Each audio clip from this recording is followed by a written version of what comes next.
Hi everyone, we're going to do a burpee today. What I'm going to do, I'm going to break this down into 4 different sections, and each time I'm going to show you an easier version of the exercise in order for you to get used to the technique and perfect your burpee. Okay, a burpee is a great exercise, but equally it's also very easy to get it wrong and to really do yourself some damage or injure, pull a muscle or strain something, simply because it's very fast and you are throwing your body into certain positions very, very quickly. So what I'm going to do today is break it down to 4 different sections. We're going to do each section separately, and then we're going to put it all together at the end. Okay. The first thing we're going to work on is your plank. Okay, because you're in a plank during this exercise on a few occasions. Okay. The plank we're going to practice just for this time is a straight arm plank. Okay. So what you're looking for here is something belly button in nice and tight, nice straight. So imagine someone is lifting you up with a balloon, okay? But then we're going to go down to the floor to do this. So you put your hands on the floor like this. Now there's 2 versions. This version is the easier version. So you're on your knees. You're still making sure you're holding your belly button in nice and tight. And if you imagine you're sort of tilting the pelvis forwards a little bit. So you can see if I exaggerate it a little bit, there's a big arch in the back. And then when I pull my tummy in and tighten my glutes, it forces me to be straighter, like that. Okay, so you've got a nice line down your back. This is the first version. The harder version is just going to be up onto your toes. So you're coming up onto the toes, like this, and holding that same position, okay? So you practice this, build it up, about 45 seconds you might be aiming for, maybe a minute, okay? It doesn't really matter as long as you get the technique right, okay? That's the first part of it, okay? Then we're going to go down into the press up, okay? The press up, again, same thing, very important you get your technique right and its range of movements. You've got to get all the way to the floor with this. So, on your knees would be the first version. Okay, now you can do this as a box press up, which is basically your hands in line with your shoulders, your knees with your hips, and you're dropping towards the floor, like that, and pushing back up. Okay, the 3/4 one is moving your knees back a little bit, and you're going into that proper plank position again, so tilt the pelvis forwards, bring the belly button in, and then drop yourself all the way down to the floor and then push back up. Try not to look downwards like that, okay, just look forwards, okay, keeping the spine in a neutral position like that, alright? Then the harder version is obviously coming up onto your toes again, so onto your toes like this, drop down to the floor, do it nice and slowly, all the way down, all the way back up, okay, all the way down, all the way back up, okay? Remember, you've got to take your time with these before you're getting them right, okay? And only once you've perfected these, we'll put them all together in the burpee. The next one is a squat thrust. This is where you're in a plank position and your feet are coming in and out very quickly, okay? So, the easier version of this is to do one leg at a time, okay? So, start like this, okay? And tuck one leg in as tight as you can, back, other leg, tight as you can, and back. Remember with this, you're going into a squat thrust, so both knees are going to be coming forwards before you stand up and go into the jump, okay? So it's really important with this that you get a really good squeeze and a tuck, okay? A lot of these problems that you might get during a burpee will come down to flexibility as well. So the more looser you are, the more you're going to be able to push that knee a little bit further forwards. So that's the single version, okay, so again you're in the plank, so same thing, tighten the belly button, push the hips forwards, and then tuck the knee inwards, like that, alright?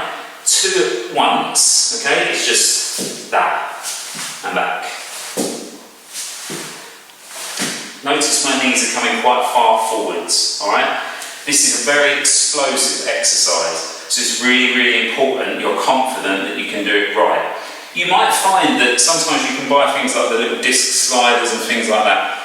That might help you to get a good motion with this. Equally, I mean, I'm on a hard floor here and I've got socks on. Equally, that might work for you at home on your kitchen floor or something like that. If you just basically got your socks on, you're just pushing back and then dragging them forwards. Pushing back and dragging them forwards.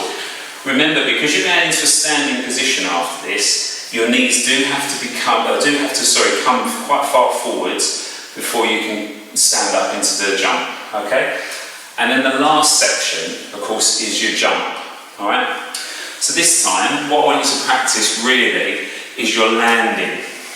So as you go up from the squat into a jump, and then you land, you've got to land soft. Okay, so we're building what we call muscle elasticity here. That's basically the ability for the muscle to recoil a lot quicker. So start off, the easy version would be your squat. Okay, now I don't care if you really want to use a chair for this or anything like that, that's fine. Basically you're going down to your squat position and coming up. But as a beginner, okay, even if you're using the chair, go down, and then when you come up, raise onto your toes, so you start to use the calves as well, okay? Because remember, when you jump, you would be going basically from your toes as you jump. So as you go up, you push through the toes. So this is just a sort of phase 1 version, if you like. So from your squat, go down, come up, and lift onto the toes. So that way you use the calves as well, okay? So from the side, knees do not overlap the toes, okay? So as you go down, imagine you're sitting down here, you can use your arms forwards if you want, come up, and then just lift onto toes, okay?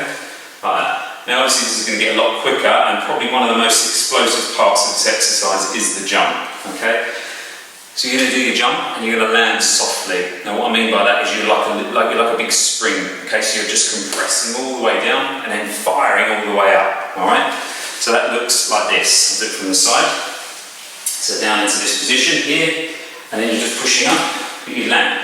Notice how I go straight back into the squat. What you don't want to do is up and land hard, okay?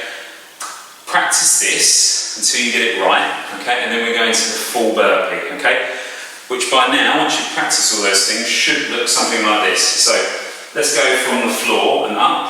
So start here, like this. So you've got your press up, here, up, there, jump, okay? So then you put it all together and start to do it nice and quick, okay? So straight down, into the press up, jump.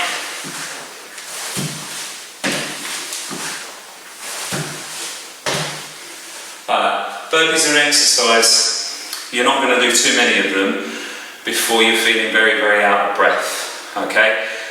Don't push them too far, because remember, like I said at the beginning, it's a very quick exercise and it's easy to injure yourself. So as you start to become more out of breath, you start to find it a lot harder, you start to find your legs, your arms are getting quite achy, it's probably the best time to stop, okay? Don't practice them when you start with them and you get the technique exactly right. Don't think, oh, I'll do 50 of these, I'll do 30 of these, I'll do 40 of these. Equally, just do as many as you feel you can safely and then stop. Equally, if you're doing it for a time and someone says, oh, we're going to do a minute's worth of burpees, again, that's not a very good measure, because you might find that after 30 seconds, you've probably had enough. Yeah, so don't push yourself beyond your capabilities. Remember, just keep the technique as crisp and as clean as you possibly can. And don't practice till you get it right, practice till you can't get it wrong.